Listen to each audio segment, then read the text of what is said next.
សតមកហូបត្រីចិត្តផងអូនញ៉ាំអីហើយនៅខ្ញុំចាំបងស្រាប់ហើយចាំបងធ្វើអីការងារបងមិនកំណត់ម៉ោងពេលទេអាយ៉ាសតមកហូបត្រីចិត្តផងអូនញ៉ាំអីហើយនៅ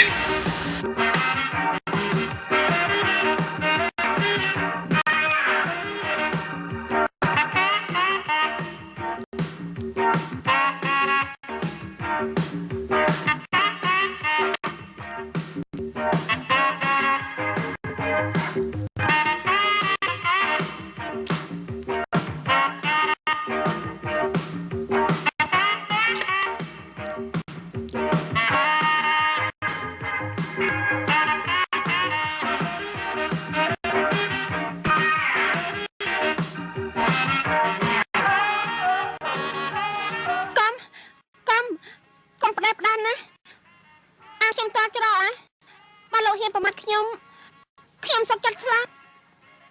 ញ៉ាំប៉ាំងតិចទៅទីនេះគ្មានបាយទេណែញ៉ាំទៅ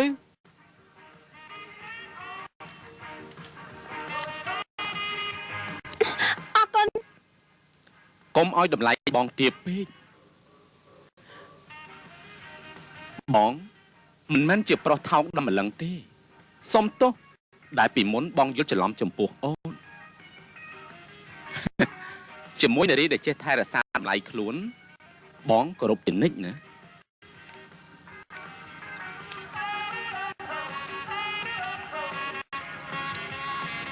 គួយទៅ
ណែញ៉ាំទឹកក្រូចបន្តិចទៅ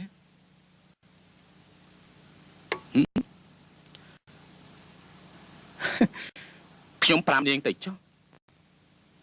ផ្ទះខ្ញុំនេះគ្មានអ្នកណាហ៊ានមកលេងពេលយប់ទេ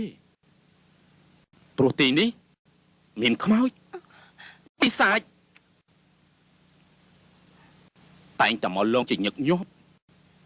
ពិសេសអ្នកចំណូលថយមុនពេលលោកប៉ាសង់ផ្ទះអ្នកស្រុកបាននិយាយថាពីដើមទីនេះជាកន្លែងកប់ខ្មោចក្រោយមកអ្នកស្រុកក៏នាំគ្នាកប់ភ្នោចេញហើយសង់ផ្ទះខ្មោចទាំងអស់នោះមិនសុខចិត្តក៏តែងតែដើរមកធ្វើបាបអ្នកស្រុកទើបតែគ្រប់គ្នាពិសេសចំកដាស់ផ្ទះខ្ញុំអើយមានភ្នោខ្មោចសូរកាយសាហាវណាស់អូយ